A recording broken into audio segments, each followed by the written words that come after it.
Welcome to curious. Day to day life में हम छोटी छोटी चीज़ को लेकर इतना वरीड हो जाते हैं कि हमारे ऊपर ये काफ़ी नेगेटिव इम्पैक्ट डालता है और हमें अंदर से काफ़ी बीमार भी कर सकता है। आजकल ज़्यादा आदमी heart attack, diabetics, stroke, anxiety जैसी बीमारी के शिकार हो रहे हैं। इसका मेन रीज़न ये है कि लोग लाइफ में सक्सेस पाने के लिए बहुत वरीड हैं। अगर आपको कोई ऐसा फॉर्मूला मिल जाए जिसकी मदद से आपको कम से कम वरी होना पड़े और सक्सेस मिल जाए, और हाँ, ये फॉर्मूला के लिए आपको कुछ पढ़ना नहीं पड़ेगा, सिर्फ ये वीडियो को लास्ट तक देखना होगा। ये वीडियो में हम how to stop worry and start living book, जिसकी ऑथर हैं डैनियल कार्नेजी, उसकी समरी करेंगे। Fundamental facts you should know about worry. Doctor Alexis Carrel ये कहते हैं कि businessman who do not know how to fight worry die young. एक research से पता चला है कि एवरी 5 पेशेंट में 4 पेशेंट को blood pressure, anxiety, stomach ulcer जैसी बीमारी है। जबकि डॉक्टर्स का कहना है कि स्टोमक अल्सर आप क्या खाते हैं उससे नहीं, बल्कि आपको क्या खाया जा रहा है उससे होता है। एक magic formula for solving worry solution. Willis Carrier, जो कि एक ब्रिलियंट इंजीनियर थे, यंग एज में वो एक प्लांट में काम कर रहे थे। प्लांट में एक नया गैस क्लीनिंग डिवाइस इंस्टॉल करने का असाइनमेंट दिया गया था, लेकिन वो डिवाइस इंस्टॉल होने के बाद उसकी एफिशिएंसी डिजायर्ड एफिशिएंसी को मीट नहीं कर पा रहा था, जबकि कंपनी लाख रुपया खर्चा कर चुका था। ऐसा सिचुएशन आ गया था कि कैरियर को रात को सो भी नहीं पा रहे थे।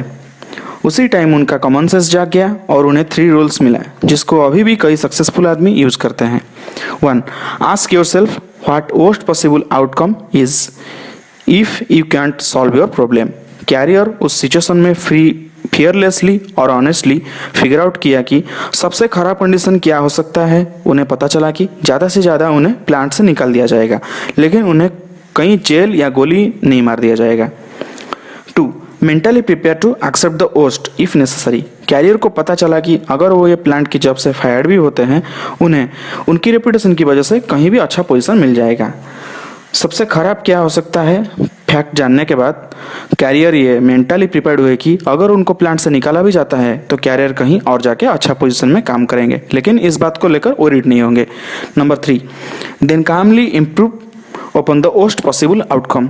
जब कैरियर एक ठंडे दिमाग से सोचे, बिना कोई टेंशन के, उन्हें पता चला कि अगर थोड़ा और पैसा खर्चा किया जाएगा तो उस डिवाइस से डिजायर्ड आउटपुट मिल सकता है। ये 3 स्टेप्स फॉलो करके कैरियर को फ़ायदा ये हुआ कि कंपनी को 15,000 की प्रॉफिट मिला। अगर कैरियर ये 3 स्टेप्स फॉलो नहीं करते और सिर्फ वरीड रहते, कैरियर कभी सक्सेस नहीं बन पाते, क्योंकि वरी होने पर हम कंसंट्रेट नहीं कर पाते और डिसीजन लेने की क्षमता हरा बैठते हैं। जबकि हम अपने आप को कोई भी खराब सिचुएशन को मेंटली एक्सेप्ट करने के लिए प्रिपेयर करते हैं, हम उस प्रॉब्लम की हल बड़ी आसानी से निकाल सकते हैं। अगर फिर भी आपको लग रहा है कि विलियम कैरियर की रूल्स प्रैक्टिकल लाइफ में अप्लाई करके कुछ इम्प्रूव नहीं किया जा सकता, तो आपके लिए एक अलग रूल भी है जो कि एकदम प्रैक्टिकल लाइफ में इम्प्लीमेंट किया जा सकता है, चाहे आप किसी भी फील्ड से बिलोंग करते हैं। गैलन लीची 1942 में चाइना में एशिया लाइफ इंश्योरेंस के मैनेजर की तरह काम कर रहे थे। उसी टाइम पे जापान जब पर्ल हार्बर के बाद शंघाई को इन्वेड किया, जापान की एक एडमिरल कंपनी को जल्द से जल्द लिक्विडेट करने के लिए लीचीफील्ड को ऑर्डर दिए, लेकिन लीचीफील्ड लिक्विडेट करने के टाइम पे 7,50,000 जो कि हांगकांग ऑर्गेनाइजेशन के लिए था, उस अमाउंट को डिस्क्लोज नहीं किए। लेकिन ये बात जापानीज एडमिरल को जल्द ही पता चल गया और कंपनी की हेड अकाउंटेंट के द्वारा ये मैसेज भेजे कि लीचीफील्ड जल्द से जल्द एडमिरल को रिपोर्ट करें। लीचीफील्ड को पता चल चुका था कि अगर वो जल्द से जल्द रिपोर्ट नहीं करेंगे तो उन्हें टॉर्चर करके मार दिया जाएगा। ये मैसेज लीचीफील्ड को संडे आफ्टरनून मिली। लीचीफील्ड ये बात सुन के बहुत वरीड हो गए, लेकिन लीचीफील्ड का एक आदत था कि वो जब भी वरीड होते थे तो 2 क्वेश्चन लिखते थे। 1. What am I worrying about. 2. What can I do about it. Litchfield ठीक उसी तरह 2 क्वेश्चंस लिखे। एक, what am I worrying about, answer में लिखे I am afraid I will be punished. 2, what can I do about it, answer में लिखे। लिखने के लिए उनको घंटे सोचना पड़ा। उसके बाद लीचीफील्ड 4 पॉइंट लिखे। 1, I can try to explain Japanese admiral, लेकिन एडमिरल तो बोलते हैं not English. 2, I can try to escape, अगर मैं भागने की कोशिश करूँगा तो मारा जाऊँगा। Number 3, I can stay here in my room and not go to the office, अगर मैं ऑफिस नहीं जाऊंगा तो एडमिरल के आगे सस्पिशियस हो जाऊंगा। Number 4, I can go down to the office as usual on Monday morning, मैं office as usual Monday morning को जाऊंगा, वो शायद एडमिरल अलग कुछ काम से बिजी होंगे तो यह बात भूल जाएंगे। और मंडे ठीक उसी तरह हुआ। जब लिचीफील्ड ऑफिस पहुंचे तो एडमिरल उस बात को भूल चुके थे और दूसरा काम में बिजी हो गए थे। ये दो रूल अपना के लिचीफील्ड डेथ पेनल्टी जैसी प्रॉब्लम से अपने आप को बचा लिए।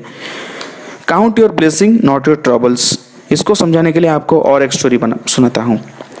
1934 में हैरोल्ड एबट के नाम की एक आदमी बैंक से लोन लेकर और अपनी सारी सेविंग्स लगाकर एक बिजनेस एस्टेब्लिश किए, लेकिन बिजनेस में घाटा होने के बाद उनको इतना गिल्टी फील हो रहा था कि और वो इतना वरीड थे कि बैंक जाकर फिर से लोन लेने की साहस नहीं था। तभी उन्होंने एक आदमी को देखा जिसका दोनों पैर नहीं था और वो एक व्हील चेयर में जा रहा था। तभी हैरोल्ड को पता चला कि वो कितना रिच है, जबकि हैरोल्ड हेल्दी थे, उनके दो पैर सलामत थे। तभी हैरोल्ड ने अपने आप बोला कि मैं भी खुश रह सकता हूँ और कॉन्फिडेंट फील कर सकता हूँ। तभी जाके हैरोल्ड बैंक करेज के साथ $200 की लोन लिए और कांसास सिटी में आके एक जॉब किए। हमारी लाइफ में दो ही एम होता है, एक to get what you want, two after that enjoy it. लेकिन अनफॉर्चुनेटली सिर्फ 10% आदमी ही सेकंड पॉइंट को अचीव कर पाते हैं, क्योंकि रेस्ट 90% आदमी एक के बाद एक सक्सेस पाने में इतना खो जाते हैं कि अपने सक्सेस को सेलिब्रेट ही करना भूल जाते हैं। This was the end of this video.